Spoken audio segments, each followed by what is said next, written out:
চুক্তি ছাড়াই শেষ ট্রাম্প পুতিন বৈঠক, আলোচনায় অগ্রগতি দাবি মার্কিন প্রেসিডেন্টের। শান্তি প্রক্রিয়ায় বাধা না দিতে ইউরোপ ইউক্রেনকে হুঁশিয়ারি রুশ প্রেসিডেন্টের। পুতিনের সঙ্গে বৈঠক শেষে জেলেনস্কিকে মার্কিন প্রেসিডেন্টের ফোন, যুদ্ধ বন্ধে গঠনমূলক আলোচনার দাবি কিয়েভের। সোমবার ওয়াশিংটনে ট্রাম্প জেলেনস্কি বৈঠক। গাজায় ইসরায়েলি হামলায় একদিনে নিহত প্রায় অর্ধশত ফিলিস্তিনি। খাদ্য সংকটে মৃতের সংখ্যা বেড়ে 240। নির্বিচার হামলার প্রতিবাদে ইয়েমেনে বিক্ষোভ। এবং বন্যায় বিপর্যস্ত পাকিস্তানের উত্তর পশ্চিমাঞ্চল, 3 শতাধিক মৃত্যু। জম্মু কাশ্মীরে আকস্মিক বন্যা ও ভূমিধসে নিখোঁজদের সন্ধানে এখনও চলছে উদ্ধার অভিযান।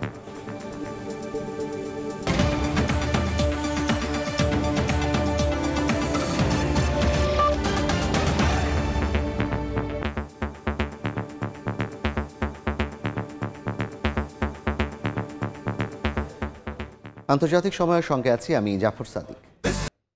ট্রাম্প পুতিন বৈঠকের পর ইউক্রেন যুদ্ধ বন্ধে কোনো চুক্তি হয়নি, তবে আলোচনায় অগ্রগতি হয়েছে বলে জানিয়েছেন মার্কিন ও রুশ প্রেসিডেন্ট। বৈঠক শেষে যৌথ সংবাদ সম্মেলনে মার্কিন প্রেসিডেন্ট ডোনাল্ড ট্রাম্প বলেন, পরবর্তী বৈঠকে ইউক্রেনের প্রেসিডেন্ট ও ন্যাটোকে আমন্ত্রণ জানানো হবে। এদিকে ইউক্রেন যুদ্ধের মূল কারণগুলো নিরসনের তাগিদ দেন রুশ প্রেসিডেন্ট। দ্বিতীয় দফার সম্ভাব্য বৈঠকের জন্য ট্রাম্পকে মস্কো সফরের আমন্ত্রণ জানান তিনি। আলোচনার অগ্রগতিতে হস্তক্ষেপ না করতে ইউরোপ এবং ইউক্রেনকে হুঁশিয়ারি দেন পুতিন। যুক্তরাষ্ট্র থেকে হাসানুজ্জামান সাকির রিপোর্টে বিস্তারিত। বিশ্বের দুই পরাশক্তির শীর্ষ সম্মেলন, দ্বিতীয় মেয়াদে ক্ষমতা গ্রহণের পর মার্কিন প্রেসিডেন্ট ডোনাল্ড ট্রাম্পের সঙ্গে রুশ প্রেসিডেন্ট ভ্লাদিমির পুতিনের প্রথম সাক্ষাৎ। 7 বছর 1 মাস পর মুখোমুখি দুই বিশ্ব নেতা। শেষ মুহূর্তের সিদ্ধান্তে ট্রাম্প পুতিনের বৈঠক 1-on-1 হয়নি। দ্বিপাক্ষিক বৈঠকে উপস্থিত ছিলেন দুই দেশের শীর্ষ কর্মকর্তারা। প্রায় 4 ঘন্টার বৈঠক শেষে যৌথ বিবৃতির জন্য সংবাদ সম্মেলনে উপস্থিত হন ট্রাম্প ও পুতিন। ডোনাল্ড ট্রাম্পের দাবি, আলোচনা ফলপ্রসূ হয়েছে, তবে ইউক্রেনে যুদ্ধবন্ধের বিষয়ে কোনো চুক্তি হয়নি। ভ্লাদিমির পুতিন স্বীকার করেন, ইউক্রেন যুদ্ধ পুরো বিশ্বে কোনো সুফল বয়ে আনেনি। যুদ্ধের কারণে যুক্তরাষ্ট্রের সাথে রাশিয়ার সম্পর্কও ক্ষতিগ্রস্ত হয়েছে। আমি বিশ্বাস করি আমাদের খুব ফলপ্রসূ একটি বৈঠক হয়েছে। অনেক বিষয়ে আমরা একমত হয়েছি, বলবো বেশিরভাগ ক্ষেত্রেই। তবে কয়েকটি বড় বিষয়ে এখনো পুরোপুরি পৌঁছানো যায়নি, কিন্তু কিছুটা অগ্রগতি হয়েছে। তাই চুক্তি হবে তখনই যখন আসলেই চুক্তি হবে।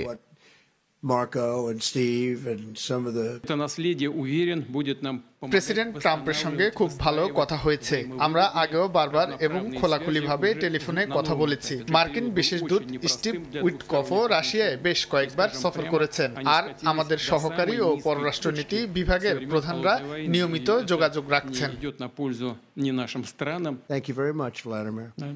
পুতিন বলেন, রক্তপাত বন্ধে সবাইকে স্থায়ী সমাধানের পথ খুঁজতে হবে। আলোচনার অগ্রগতি বাধাগ্রস্ত করতে ইউক্রেন ও ইউরোপীয় নেতাদের যে কোনো ধরনের ষড়যন্ত্র ও উস্কানি থেকে বিরত থাকার আহ্বান জানান রুশ প্রেসিডেন্ট। ট্রাম্পকে মস্কো সফরের আমন্ত্রণ জানান তিনি। পুতিনের সঙ্গে বৈঠকের পর এবার ইউক্রেনের প্রেসিডেন্ট ভলোদিমির জেলেনস্কি ও নেটোর সঙ্গে আলোচনায় বসবেন বলে জানান ট্রাম্প। এর আগে যুক্তরাষ্ট্র ও রাশিয়ার প্রেসিডেন্টের বিমান দুটি আলাস্কার অ্যাঙ্করেজ শহরে মার্কিন যৌথ সামরিক ঘাঁটিতে এসে পৌঁছালে সেখানে ভ্লাদিমির পুতিনকে অভ্যর্থনা জানান ডোনাল্ড ট্রাম্প। পরে ট্রাম্পের আমন্ত্রণে তার গাড়িতে করেই একসঙ্গে সম্মেলনস্থলে রওনা হন দুই শীর্ষ নেতা। এদিকে ট্রাম্প পুতিনের শীর্ষ সম্মেলনে প্রেসিডেন্ট জেলেনস্কিকে না রাখায় অ্যাঙ্করেজ শহরে বিক্ষোভ করে ইউক্রেনীয়রা। 2022 সালের ফেব্রুয়ারিতে ইউক্রেনে সামরিক অভিযান শুরু করে রাশিয়া। এরপর শুরু হয় যুদ্ধ। দীর্ঘ 3.5 বছর ধরে চলমান যুদ্ধে দুই দেশের প্রায় 10 লাখ সামরিক বেসামরিক ব্যক্তি হতাহত হন। শান্তির সন্ধানে স্লোগানে হওয়া শীর্ষ সম্মেলনটি কিছুটা হলেও ফলপ্রসূ হওয়ার পর ট্রাম্প, পুতিন ও জেলেনস্কি এই ত্রিপক্ষীয় বৈঠকটি কবে হবে এবং কিভাবে ও কত দ্রুত যুদ্ধবিরতি কার্যকর ও স্থায়ীভাবে বন্ধ হবে তা দেখার অপেক্ষায় পুরো বিশ্ব। হাসানুজ্জামান সাকি, সময় সংবাদ, যুক্তরাষ্ট্র। আইসিসির সদস্য রাষ্ট্র না হওয়ায় যুদ্ধাপরাধের অভিযোগে গ্রেপ্তারি পরোয়ানা মাথায় নিয়েও রুশ প্রেসিডেন্ট ভ্লাদিমির পুতিনের যুক্তরাষ্ট্র সফর ছিল শঙ্কাহীন ও নিরাপদ। পুতিনকে দেওয়া হয় লাল গালিচা সংবর্ধনাও। যুক্তরাষ্ট্র থেকে লস্কর আল মামুনের রিপোর্টে বিস্তারিত। 2022 সালের ফেব্রুয়ারিতে রাশিয়া ইউক্রেন সংঘাত শুরুর পর যুক্তরাষ্ট্রের প্রেসিডেন্টের সঙ্গে রুশ প্রেসিডেন্টের এটাই প্রথম বৈঠক। দ্বিতীয় বিশ্বযুদ্ধের পর 3 বছর ধরে চলা ইউরোপের সবচেয়ে প্রাণঘাতী এ যুদ্ধ অবসানের লক্ষ্যে অনুষ্ঠিত হয় বহুল আলোচিত এই শীর্ষ সম্মেলন। যুদ্ধাপরাধের অভিযোগে রুশ প্রেসিডেন্ট ভ্লাদিমির পুতিনের বিরুদ্ধে গ্রেপ্তারি পরোয়ানা জারি করে আন্তর্জাতিক অপরাধ আদালত আইসিসি। 2023 সালের মার্চে এ আদেশ দেয় আইসিসি। আইসিসির এ সিদ্ধান্তকে ন্যায়সঙ্গত বলে সমর্থনও জানান তৎকালীন মার্কিন প্রেসিডেন্ট জো বাইডেন। যুক্তরাষ্ট্র আইসিসির সদস্য নয়, তাই যুক্তরাষ্ট্রে আইসিসির গ্রেপ্তারি পরোয়ানারও কোনো বৈধতা নেই। এ কারণেই পুতিনের বিরুদ্ধে আইসিসির গ্রেপ্তারি পরোয়ানার কোনো তোয়াক্কাই করেনি যুক্তরাষ্ট্র। ফলে পুতিনের সঙ্গে ট্রাম্পের আলাস্কা বৈঠক কেবলমাত্র কূটনৈতিকই ছিল না, ছিল আইনিভাবে নিরাপদও। মূলত মার্কিন সার্বভৌমত্বে হস্তক্ষেপ করতে পারে এমন ধারণায় 2002 সালে মার্কিন প্রেসিডেন্ট জর্জ ডব্লিউ বুশ আনুষ্ঠানিকভাবে আইসিসির সঙ্গে যুক্তরাষ্ট্রের সব সম্পর্ক ছিন্ন করেন। পরবর্তীতে যুক্তরাষ্ট্র কখনোই আইসিসির সদস্য পদ নিশ্চিত করেনি। আফগানিস্তানে মার্কিন সেনাদের বিরুদ্ধে যুদ্ধাপরাধ তদন্তে আইসিসির আগ্রহকে থামিয়ে দিয়ে আদালতের বেশ কয়েকজন কর্মকর্তার ওপর নিষেধাজ্ঞা জারি করে ট্রাম্প প্রশাসন।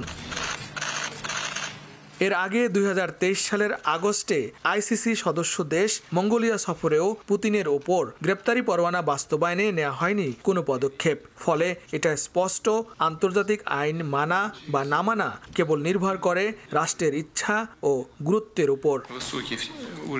লস্কর আল মামুন, সময় সংবাদ, যুক্তরাষ্ট্র। ট্রাম্প পুতিনের ঐতিহাসিক বৈঠকের অর্জন নিয়ে হিসেব নিকেশ করতে শুরু করেছেন বিশ্লেষকরা। তারা বলছেন 3.5 বছরের বেশি সময় ধরে চলা রুশ ইউক্রেন যুদ্ধ বন্ধে পুতিনকে কেউ রাজি করাতে না পারলেও ট্রাম্পের সঙ্গে বৈঠক ইতিবাচক। পশ্চিমাদের কাছ থেকে একঘরে হয়ে যাওয়া পুতিনের সঙ্গে ট্রাম্পের আলোচনা রুশ প্রেসিডেন্টের জন্য বড় সাফল্য বলেও মনে করছেন অনেকে। গত কয়েকদিন ধরে সারা বিশ্বের চোখ ট্রাম্প পুতিনের ঐতিহাসিক বৈঠকের দিকে। অনেকেই আশায় ছিলেন হয়তো আসবে সেই বহুল প্রতীক্ষিত যুদ্ধবিরতির ঘোষণা। বিশ্বের শীর্ষ 2 পারমাণবিক শক্তিধর দেশের প্রেসিডেন্ট কিয়েভের ওপর অন্যায্য চুক্তি বা শর্ত চাপিয়ে দিতে পারেন এমন শঙ্কাও ছিল অনেকের। শেষ পর্যন্ত দীর্ঘমেয়াদী, মাঝারি বা স্বল্প ইউক্রেনে কোনো ধরনের যুদ্ধবিরতির চুক্তি ছাড়াই আলাস্কার আঙ্কারেজে এলমেন্ডর্ফ রিচার্ডসন সামরিক ঘাঁটি ছাড়েন ভ্লাদিমির পুতিন ও ডোনাল্ড ট্রাম্প। যদিও আলোচনায় অগ্রগতি হয়েছে বলে দাবি করেছেন মার্কিন প্রেসিডেন্ট। বিশ্লেষকরা বলছেন যুদ্ধবন্ধে প্রাথমিক উদ্যোগ হিসেবে পুতিনের সঙ্গে ট্রাম্পের এই বৈঠকের গুরুত্ব অনেক। যুদ্ধে লিপ্ত রাশিয়ার পর তাই ইউক্রেন ও তার ইউরোপীয় মিত্রদের সঙ্গে বসার কথা জানিয়েছেন ট্রাম্প। 3.5 বছরের বেশি সময় ধরে চলা যুদ্ধবন্ধে এতদিন পুতিনকে কেউ রাজি করাতে না পারলেও সমঝোতার বিষয়ে পুতিনের সঙ্গে সরাসরি আলোচনা শুরু করলেন ট্রাম্প। এ বিষয়ে বিবিসির সংবাদদাতা অ্যান্থনি জুরচার তার বিশ্লেষণে বলেন, মার্কিন প্রেসিডেন্ট ডোনাল্ড ট্রাম্প নিজেকে চুক্তির কারিগর হিসেবে উপস্থাপন করার যে চেষ্টা করে আসছিলেন, আলাস্কা বৈঠকে তার সেই অবস্থান দেখা যায়নি। দীর্ঘ বৈঠকের পর ডোনাল্ড ট্রাম্প বলেন, চুক্তি সই না হওয়া পর্যন্ত বলা যাবে না যে কোনো চুক্তি হয়েছে। বিবিসি মনিটরিং এর রাশিয়া এডিটর ভিতালি সেভচেঙ্কো বলেছেন, অনেকের কাছে ট্রাম্প পুতিন শীর্ষ সম্মেলনের এমন ফল অপ্রত্যাশিত হলেও কিয়েভ আপাতত স্বস্তিতে রয়েছে। কেননা 2 নেতার বৈঠক থেকে অন্তত এমন কোনো চুক্তির ঘোষণা আসেনি যার চাপে তাদের কোনো না কোনো ভূখণ্ড ছাড়তে হবে। কিন্তু ইউক্রেনের জন্য আশঙ্কারও অনেক কারণ আছে। যৌথ সংবাদ সম্মেলনে গণমাধ্যমের সামনে পুতিন ফের ইউক্রেন সংঘাতের মূল কারণগুলোর প্রসঙ্গ টেনে বলেছেন, এগুলো দূর না হলে দীর্ঘস্থায়ী শান্তি সম্ভব নয়। এর অর্থ পুতিন এখনো তার মূল লক্ষ্য থেকে বিচ্যুত হননি। 3.5 বছর আগে বিশেষ সামরিক অভিযান শুরুর সময় তিনি যেসব লক্ষ্যের কথা প্রকাশ্যেই বলেছিলেন, যার মধ্যে রয়েছে ইউক্রেনের সামরিক বাহিনীর আকার ছোট করা, ন্যাটো জোটে যোগ না দেয়া, ইউক্রেনের রুশ ভাষাভাষীদের সুরক্ষা নিশ্চিত করা সহ বেশ কিছু শর্ত। তবে ইউক্রেনে পূর্ণমাত্রার আগ্রাসনের পর পশ্চিমা নেতাদের কাছ থেকে অনেকটা একঘরে হয়ে পড়েন রুশ প্রেসিডেন্ট। এই অবস্থায় মার্কিন প্রেসিডেন্টের সঙ্গে সরাসরি আলোচনায় বসাকেই পুতিনের জন্য একটি সাফল্য হিসেবে আখ্যা দিচ্ছেন অনেকে। নিষেধাজ্ঞার মধ্যেও বিশ্বমঞ্চে এটি পুতিনের রাজস্বিক প্রত্যাবর্তন বলেও উল্লেখ করেন কেউ কেউ। মৌসুমী সাথী, সময় সংবাদ। যুক্তরাষ্ট্রের আলাস্কায় পুতিনের সঙ্গে অনুষ্ঠিত বহুল প্রতীক্ষিত বৈঠককে 10-এ 10 বলে আখ্যা দিয়েছেন মার্কিন প্রেসিডেন্ট ডোনাল্ড ট্রাম্প। পাশাপাশি আলোচনায় প্রাণহানি রোধে সমাধানের রাস্তা খুলতে শুরু করেছে বলে ফক্স নিউজকে দেওয়া সাক্ষাৎকারে দাবি করেন তিনি। আর ঐতিহাসিক বৈঠকটিকে ইতিবাচক হিসেবে আখ্যা দিয়েছেন রুশ প্রেসিডেন্ট ভ্লাদিমির পুতিন। শুক্রবার যুক্তরাষ্ট্রের আলাস্কার আঙ্কারেজে পুতিনের সঙ্গে প্রায় 4 ঘন্টা ধরে চলা বৈঠক শেষে মার্কিন সংবাদ মাধ্যম ফক্স নিউজকে একান্ত সাক্ষাৎকার দেন প্রেসিডেন্ট ডোনাল্ড ট্রাম্প। এ সময় ইউক্রেন যুদ্ধ বন্ধে খুব ভালো অগ্রগতি হয়েছে বলে দাবি করেন তিনি। পুতিনের সঙ্গে বৈঠক খুবই আন্তরিক ছিল উল্লেখ করে ট্রাম্প বলেন, রাশিয়ার সঙ্গে শান্তি চুক্তির পুরো বিষয়টি এখন নির্ভর করছে ইউক্রেনের প্রেসিডেন্ট ভলোদিমির জেলেনস্কি ও তার ইউরোপীয় মিত্রদের উপর। পুতিনের সঙ্গে বেশিরভাগ ক্ষেত্রেই একমত হলেও বেশ কয়েকটি বড় ইস্যুতে এখনো অগ্রগতি হয়নি বলে জানান ট্রাম্প। চুক্তিটি চূড়ান্ত হয়নি, ইউক্রেনকে এতে সম্মত হতে হবে।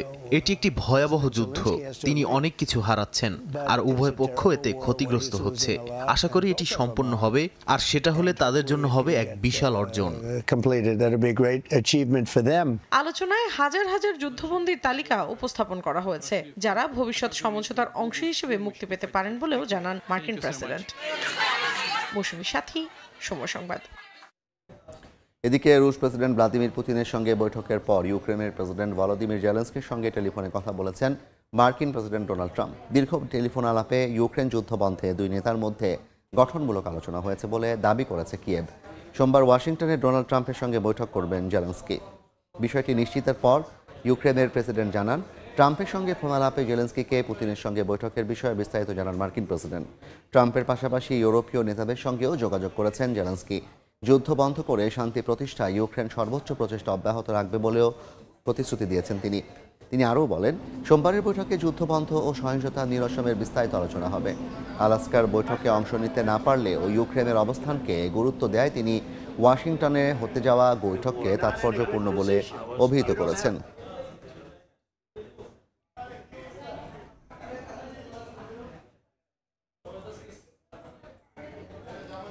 গাজায় ইসরায়েলি হামলায় একদিনে 44 ফিলিস্তিনি নিহত হয়েছেন। এর মধ্যে 16 জনই ত্রাণ সংগ্রহের লাইনে দাঁড়িয়েছিলেন। খাদ্য সংকটে মৃত্যু হয়েছে আরও এক শিশুর। এ নিয়ে ক্ষুধাজনিত কারণে গাজায় মৃতের সংখ্যা দাঁড়ালো 240 জনের। এদিকে পশ্চিম তীরে বাড়ছে ইসরায়েলি বসতি স্থাপনকারীদের হামলা। এসব হামলার প্রতিবাদে বিক্ষোভ করেছেন ইয়েমেনের হাজারো বাসিন্দা। গাজায় প্রতিনিয়ত বাড়ছে ক্ষুধাজনিত কারণে মৃত্যু। স্থানীয় সময় শুক্রবার খাদ্য সংকটে মারা গেছে আরও এক শিশু। গাজা স্বাস্থ্য মন্ত্রণালয়ের হিসাব অনুযায়ী ভোর থেকে ইসরায়েলি হামলায় প্রায় অর্ধশত ফিলিস্তিনি নিহত হয়, যার মধ্যে বেশ কয়েকজন ছিলেন ত্রাণ সংগ্রহকারী। ফিলিস্তিনের জাতিসংঘ প্রতিনিধি ইব্রাহিম খরাইশি অভিযোগ করেছেন, ইসরায়েল বন্দীদের উপর নির্যাতন, অনাহার ও দীর্ঘদিনের একাকী আটক অব্যাহত রেখেছে। এ ঘটনাকে উদ্বেগজনক বলে মন্তব্য করেছে জাতিসংঘ। দখলকৃত পশ্চিম তীরের রামাল্লাহ ও জেরিকো জেলায় ফিলিস্তিনিদের ওপর অন্তত 2 দফা হামলা চালিয়েছে অবৈধ ইসরায়েলি বসতি স্থাপনকারীরা। এসব হামলায় ঘরবাড়ি ছেড়ে পালাতে বাধ্য হয়েছে পরিবারগুলো। ফিলিস্তিনি পররাষ্ট্র মন্ত্রণালয় এ ধরনের হামলার জন্য ইসরায়েলি সরকারের মন্ত্রীদের উস্কানিমূলক মন্তব্যকে দায়ী করেছে। জাতিসংঘের তথ্য অনুযায়ী গাজা সিটিতে শিশুদের মধ্যে অপুষ্টির হার 21.5% পৌঁছেছে। প্রচণ্ড গরমে পানির সংকট ও ত্রাণ বন্টন কেন্দ্রের কাছে বেসামরিক লোকজনকে লক্ষ্য করে হামলা অব্যাহত রয়েছে। এ পরিস্থিতিকে জাতিসংঘ ডেথ ট্র্যাপ বা মৃত্যুকূপ হিসেবে আখ্যা দিয়েছে। ইয়েমেনের রাজধানী সানার সাবিন স্কোয়ারে ফিলিস্তিনিদের সমর্থনে সমাবেশ করেছে হাজারো মানুষ। হাউথি সমর্থকদের এই বিক্ষোভে অংশ নেন বিপুল সংখ্যক নারী পুরুষ। শুক্রবারের সাপ্তাহিক এ সমাবেশে ইয়েমেনি ও ফিলিস্তিনি পতাকা নিয়ে মিছিল করেন বিক্ষোভকারীরা। ড্রোনে ধারণ করা ফুটেজে দেখা যায় অনেকে হাতে অস্ত্র ও ফিলিস্তিনপন্থী প্ল্যাকার্ড বহন করছেন। আন্দোলনকারীদের দাবি, এ বিক্ষোভ ফিলিস্তিনি জনগণের প্রতি অবিচল সমর্থন ও সংহতির বার্তা বহন করছে। সাদিয়া তাসনিম, সময় সংবাদ। শুভ জন্মাষ্টমীতে ঢাকেশ্বরী জাতীয় মন্দিরে কথা বলছেন সেনাপ্রধান জেনারেল ওয়াকারুজ্জামান। সরাসরি যাচ্ছে সেখানে। সারা বাংলাদেশে সশস্ত্র বাহিনী ডিপ্লয় আছে। আমরা সবসময় আপনাদের পাশে থাকব। আমরা এক হয়ে আপনাদের সাথে কাজ করে যাব। আপনারা নিশ্চিন্তে দেশে বসবাস করবেন।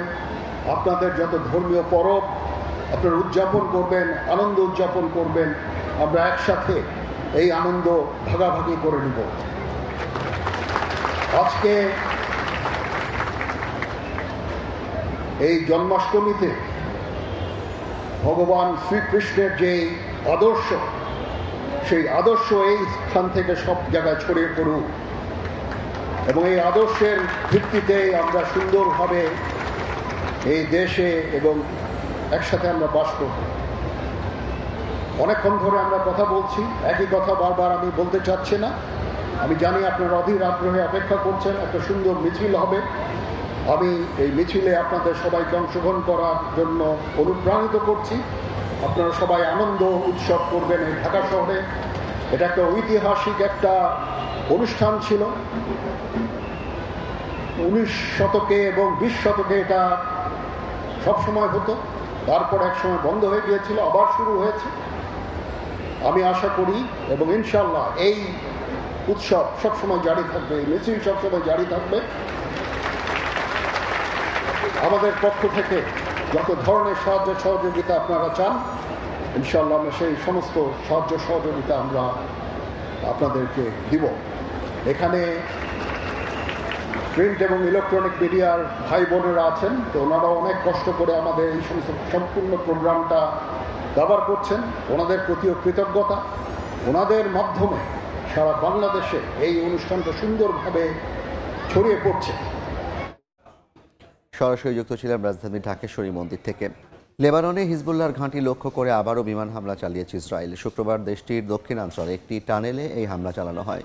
হিজবুল্লাহকে নিয়ন্ত্রীকরণ পরিকল্পনায় লেবানন সরকারের রাজি হওয়াকে ইসরায়েলি ষড়যন্ত্র আখ্যা দিয়েছে সশস্ত্র গোষ্ঠীটি। সংগঠনের প্রধান নাইম কাসেম সতর্ক করেছেন, সরকার দেশকে ধ্বংসের দিকে ঠেলে দিচ্ছে। কোনো চাপের মুখেই হিজবুল্লাহ অস্ত্র ত্যাগ করবে না বলে জানান তিনি। নাইম কাসেমের বক্তব্যকে গৃহযুদ্ধের পরোক্ষ হুমকি হিসেবে আখ্যা দিয়েছেন লেবাননের প্রধানমন্ত্রী।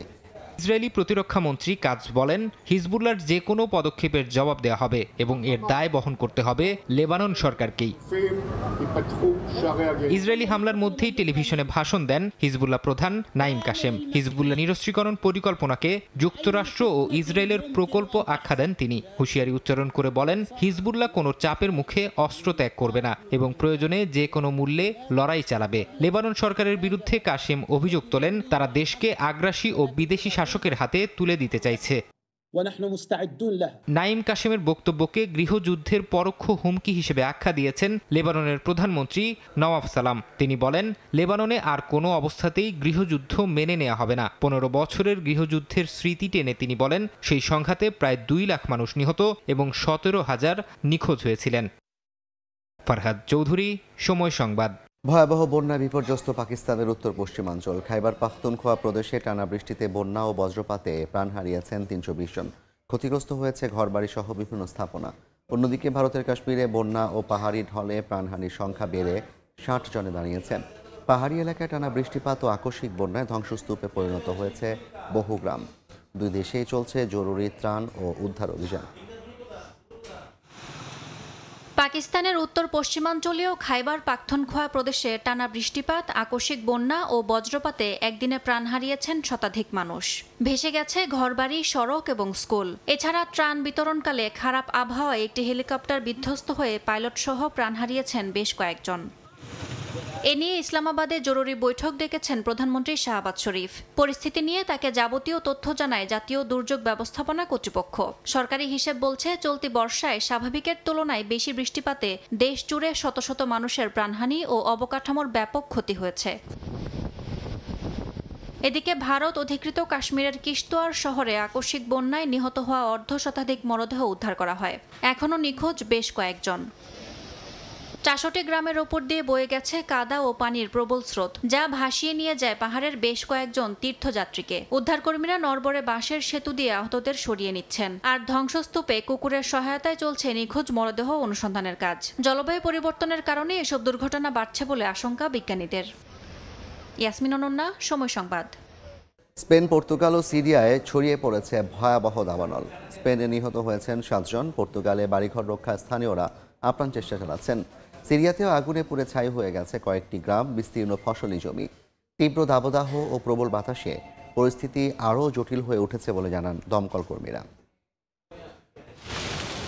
স্পেনের জামোরা প্রদেশে দাবানলে পুড়ে গেছে গাছপালা, ঘরবাড়ি ও কৃষিজমি। ভয়াবহ দাবানলে নিহত হয়েছেন বেশ কয়েকজন। চলতি বছরে দেশটিতে এরই মধ্যে 1,57,000 হেক্টরের বেশি এলাকা আগুনে ধ্বংস হয়েছে। হেলিকপ্টার দিয়ে আগুন নেভানোর চেষ্টা করছে দমকল কর্মীরা। তবে তীব্র তাপপ্রবাহ ও দক্ষিণ দিক থেকে আসা বাতাসে আগুন নিয়ন্ত্রণে আনা জটিল হয়ে পড়েছে বলে জানায় তারা। আবহাওয়া দফতর উত্তর ও পশ্চিমাঞ্চলেও সতর্কতা জারি করেছে। পর্তুগালের প্রভা গ্রামের বাসিন্দারা হাতে বালতি ও বাগানের পাইপ নিয়ে নেমেছেন আগুন থামানোর লড়াইয়ে। দমকল কর্মীদের সঙ্গে মিলে বাড়িঘর রক্ষায় চেষ্টা করছেন তারা। দাবানল নেভাতে হাজারো কর্মী কাজ করছেন। যদিও কিছু বাসিন্দা রাজনৈতিক নেতাদের উদাসীনতার অভিযোগ তোলেন। ইউরোপীয় ইউনিয়নের সহায়তা চেয়ে 4টি কানাডীয় বিমান পাঠানোর অনুরোধ করে দেশটি।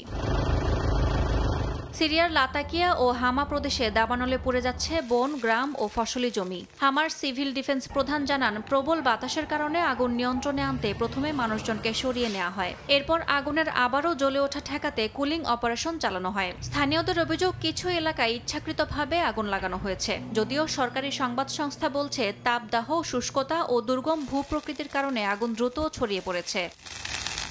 ইয়াসমিন অনন্যা, সময় সংবাদ।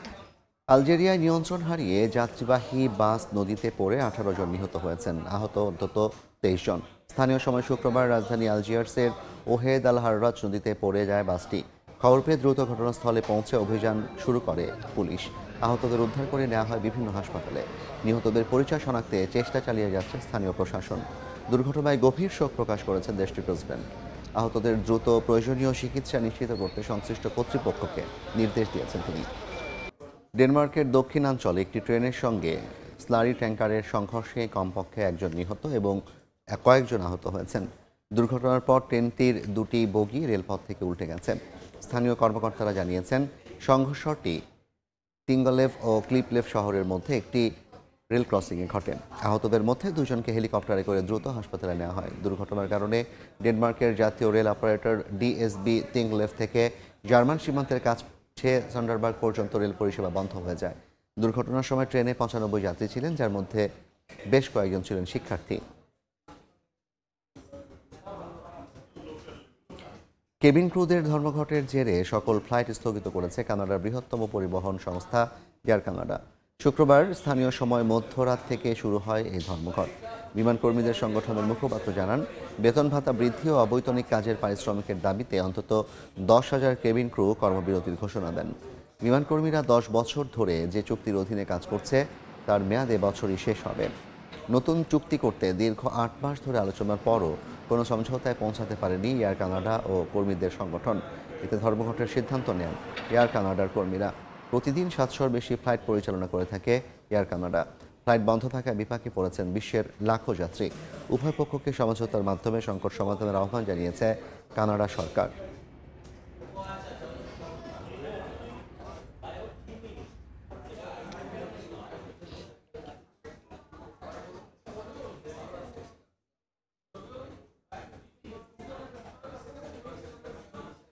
আন্তর্জাতিক সময়ের শীর্ষ সংবাদগুলো জানিয়ে দিচ্ছি আরেকবার। চুক্তি ছাড়াই শেষ ট্রাম্প পুতিন বৈঠক, আলোচনায় অগ্রগতি দাবি দুই প্রেসিডেন্টের। জেলেনস্কির সঙ্গে বসছেন সোমবার, যুদ্ধ বন্ধে হবে আলোচনা। গাজায় ইসরায়েলি হামলায় একদিনে নিহত প্রায় 1.5 ফিলিস্তিনি। খাদ্য সংকটে মৃতের সংখ্যা বেড়ে 240। নির্বিচার হামলার প্রতিবাদে ইয়েমেনে বিক্ষোভ। এবং বন্যায় বিপর্যস্ত পাকিস্তানের উত্তর পশ্চিমাঞ্চল, 3 শতাধিক মৃত্যু। জম্মু কাশ্মীরে আকস্মিক বন্যা ও ভূমিধসে নিখোঁজদের সন্ধানে এখনও চলছে উদ্ধার অভিযান।